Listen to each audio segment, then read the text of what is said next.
Boards के exam बहुत करीब हैं और ऐसे में हमें समझ में नहीं आता है कि हमें नीट के लिए कितना टाइम देना है, बोर्ड्स के लिए कितना टाइम देना है, बोर्ड्स के लिए प्रिपरेशन हमें कब से स्टार्ट करनी चाहिए, कैसे स्टार्ट करनी चाहिए। So this video is going to be really helpful for you. Hello guys, welcome back to my channel, it's me कृति।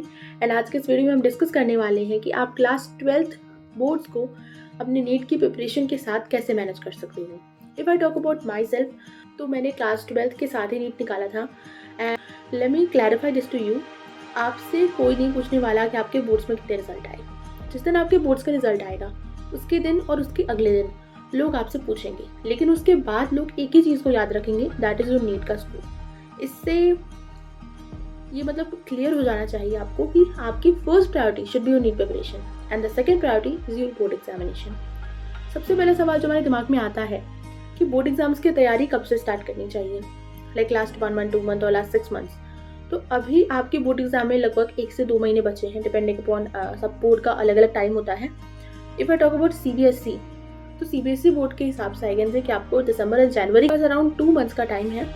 तो आप 2 मंथ से भी कर सकते हो स्टार्ट, एंड आप आखिरी के 1 मंथ में भी कर सकते हो। यस, 1 मंथ में बोर्ड एग्जाम प्रिपरेशन करना पॉसिबल है, but there are certain terms which I would say कुछ इसमें ना लिमिटेशंस होती हैं। सबसे पहले, अगर आपने ऑल थ्रू ईयर जब आप नीट की प्रिपरेशन कर रहे थे तो आपने टॉपिक्स को ध्यान से नहीं पढ़ा है, तो आपको बोर्ड के टाइम पे दिक्कत आएगी। दूसरी चीज़ जो आपको प्रॉब्लम हो सकती है वो है राइटिंग प्रैक्टिस में प्रॉब्लम।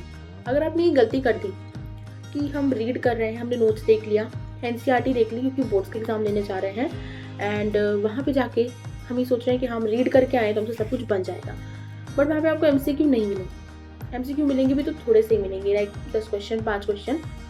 रिमेनिंग आपको मिलेंगे short type, very short type, fill in the blanks and बहुत सारे क्वेश्चन जिनमें आपको लिखना पड़ेगा, और वो भी भर भर के लिखना पड़ेगा।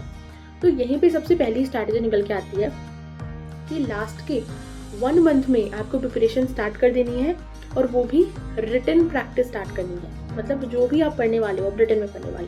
फॉर एग्जाम्पल, आज आपने बायो का एक चैप्टर उठाया, केमिस्ट्री का एक चैप्टर, फिजिक्स का एक चैप्टर, तो तीनों चैप्टर पढ़ने के साथ साथ उन चैप्टर के क्वेश्चंस लिख के प्रैक्टिस करना है। ये चीज़ में बहुत ज़्यादा टाइम लगता है। पहली बात तो स्पीड काफ़ी धीरे हो जाती है हमारी, और इसलिए हम सोचते हैं कि ये चीज़ करना ही क्यों है, एग्जाम में लिख लेंगे जो दिमाग में आएगा, बट ऐसा नहीं करना है।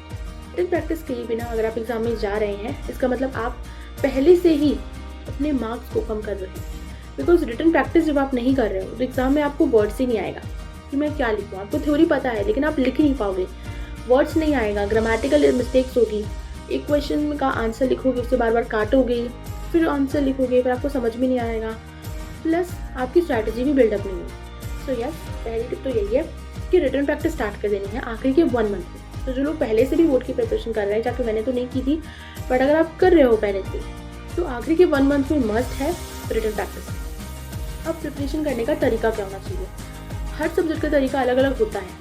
When it comes to NEET, कि फिजिक्स में हमें बहुत सारे न्यूमेरिकल सॉल्व करने हैं, केमिस्ट्री में हमें न्यूमेरिकल्स के साथ थ्योरी, दोनों में 100 क्वेश्चन आते हैं, एंड बायोलॉजी में हमारे theoretical question, right. But board examination में आप एक ही तरीका हर सब्जेक्ट में लगा सकते हैं। बोर्ड एग्जाम में जैसे आप देखोगे फिजिक्स में, तो फिजिक्स में ना सिर्फ न्यूमेरिकल क्वेश्चन आते हैं, बट उसके साथ साथ आपको बहुत सारे theoretical question, match the columns, और बहुत सारे आपको ऐसे क्वेश्चन मिल जाते हैं जहाँ पे आपको थ्योरी पार्ट लिखना पड़ता है। इसका मतलब आपको वहाँ पे भी थ्योरी प्रैक्टिस करनी पड़ेगी। दूसरी चीज़, फिजिक्स में जो मैंने देखा है, स्पेशली अगर मैं सीबीएसई की बात करूँ, क्योंकि मैं सीबीएसई बोर्ड से नहीं थी, बट मैंने जो सीबीएसई का पेपर देखा है लास्ट ईयर का, that was physics, it was really very tough. तो कहीं ना कहीं इस साल आपको थोड़ा बेटर प्रिपेयर करके जाना पड़ेगा, बिकॉज पेपर का लेवल काफ़ी ज़्यादा था। There were very heavy questions, but for a decent score I would definitely recommend कि आप आखिरी के 1 मंथ में अगर फिजिक्स कर रहे हैं तो थ्योरी एंड न्यूमेरिकल्स काफ़ी अच्छी प्रैक्टिस करके आपको जानी चाहिए।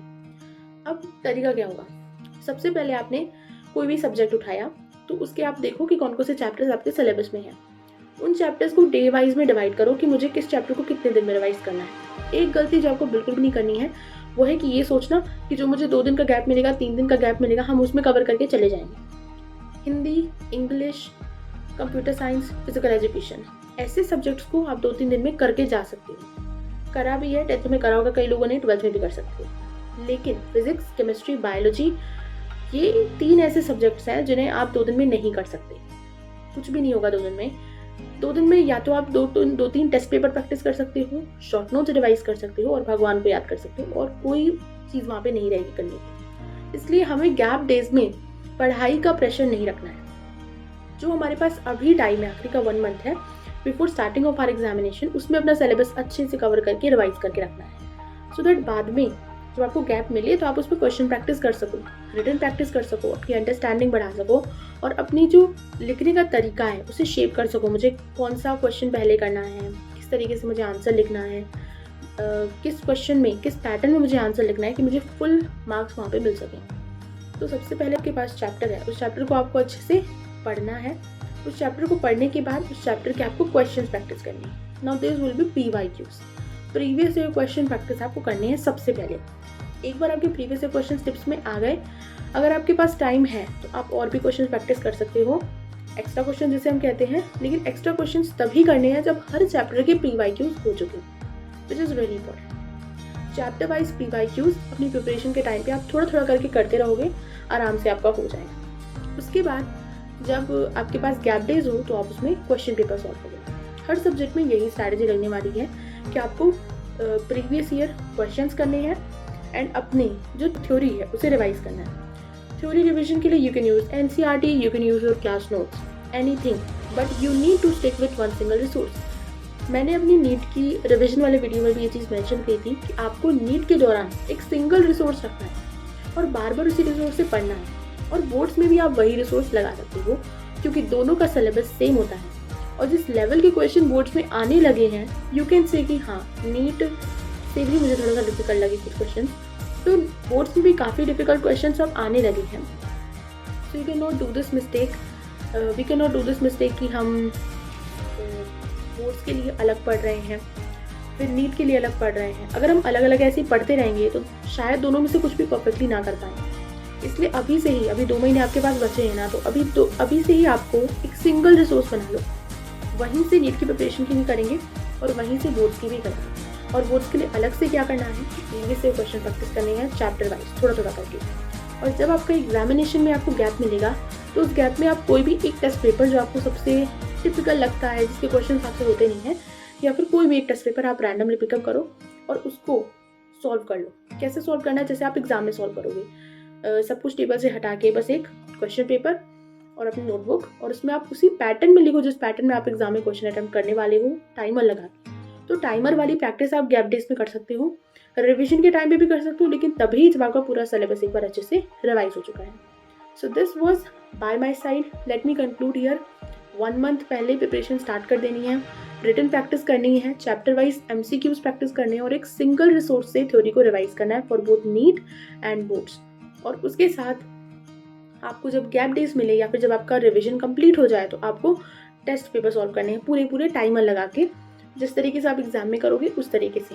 अब इसमें बहुत सारी ना टेक्निक्स होती हैं। जैसे आप क्वेश्चन पेपर अटेम्प्ट कर रहे हो तो पहले आपको वही क्वेश्चन अटेम्प्ट करना है जो आपको बहुत अच्छे से आता है, जिसमें you are really very confident. इससे क्या होता है, जब टीचर आपके जो नोटबुक है जिसे आप एग्जाम में जमा करोगे उसे जब वो चेक करेंगे तो उनका जो फर्स्ट इंप्रेशन होगा वो आपके पहले क्वेश्चन में जाएगा। अगर आपने पहले क्वेश्चन में अच्छे से लिखा है, सही लिखा है, अच्छी आपकी हैंड राइटिंग है, तो वो कहीं ना कहीं उनके दिमाग में चीज़ फिट हो जाएगी that you are going to be a really good student, है ना। आपकी जो वहाँ पे फर्स्ट इंप्रेशन बनेगा वो बहुत अच्छा बनेगा। इससे आपके मार्क्स अच्छे मिलने के चांसेस बढ़ जाएंगे। दूसरी चीज़ ये है कि जब हम क्वेश्चन पेपर में पहले उन क्वेश्चंस को अटेम्प्ट कर लेते हैं जो हमसे बनता है तो हमारे बनने वाले क्वेश्चंस नहीं छूटते। अदरवाइज हम सीक्वेंस में अटेम्प्ट कर रहे होते हैं। कई बार क्या होता है, कुछ क्वेश्चंस बन सकते थे लेकिन वो छूट जाते हैं टाइम की वजह से, क्योंकि हमने उन क्वेश्चंस में टाइम वेस्ट कर दिया जो हमसे नहीं बनना था। लेट्स से फिजिक्स में कोई टिपिकल क्वेश्चन है, अब हम उसके पीछे बैठ गए कि मुझे तो क्वेश्चन सॉल्व करना ही है, इसके भी मुझे नंबर लेने हैं, तो फिर उसके नंबर नहीं मिलेंगे जो ईजिली बन सकता था 5-10 मिनट में वो काम हो जाता आपका। इसलिए एग्ज़ाम में पहले आपको बहुत ज़्यादा जो आपके इजी क्वेश्चंस है, जो आपको 100% गारंटी है कि हाँ मुझे सही पता है इस क्वेश्चन का, उस क्वेश्चन को अटेम्प्ट करना है। उसके बाद आपसे जो नहीं बन रहे हैं वो आप देख लो कि कितने आपको करने, कितने नहीं करने। जो क्वेश्चन में डिफिकल्टीज आ रही है वो एंड में ही करना है। अब लास्ट में तो यही चीज़ है कि क्या आपको कोई क्वेश्चन छोड़ना चाहिए बोर्ड्स में, तो जो मेरा मानना है वो आपको कोई भी क्वेश्चन नहीं छोड़ना चाहिए, क्योंकि बोर्ड्स में नेगेटिव मार्किंग नहीं होती नीट की तरह। आप हर क्वेश्चन अटेम्प्ट करो, भले ही गलत कर रहे हो, आप प्रोसेस लिखो, डायग्राम्स लिखो, आपको जो क्वेश्चन पूछा है ना वो आपकी उसका एग्जैक्ट आंसर नहीं पता, बट उससे रिलेटेड कोई आपको थ्योरी पता है, आप वो लिख दो। इट्स रियली इंपॉर्टेंट कि बोर्ड्स में आप कोई क्वेश्चन ना छोड़ें, बिकॉज एक स्टेप के मार्क्स होते हैं। फिजिक्स में बात करूँ एक एक स्टेप का आपको मार्क्स मिलेगा जो आप सॉल्व करोगे। बायो में आपको एक एक पॉइंट का मार्क्स मिलेगा। तो it is really very important कि हम कोई भी क्वेश्चन ना छोड़ो।